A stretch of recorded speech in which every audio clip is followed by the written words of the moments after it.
I give a lot of thought to the power of positive leadership. Great attitude, great ethics, honest, truthful, loyal, and so forth.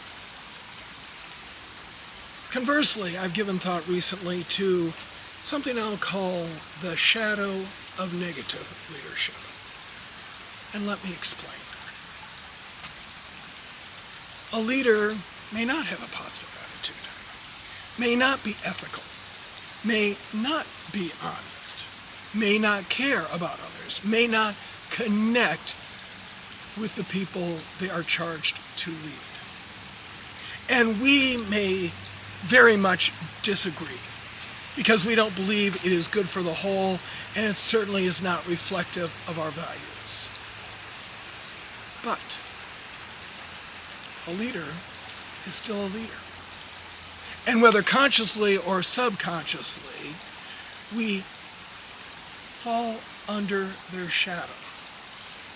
And so if a leader is negative, does it make us less positive? If a leader is less connected, do we tend to be less connected? If a leader is not honest, do we kind of go, well, I guess it's okay. If they're doing it, then I can do it too. And we may end up living lives that are not consistent with our values and what we want. The request is simple. Take a look at all the leaders in your life and make a judgment.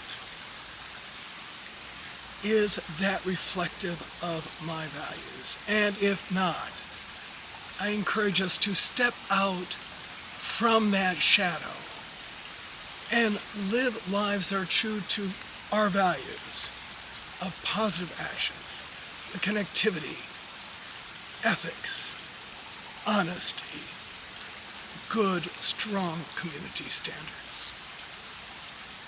That is what makes a difference in the world.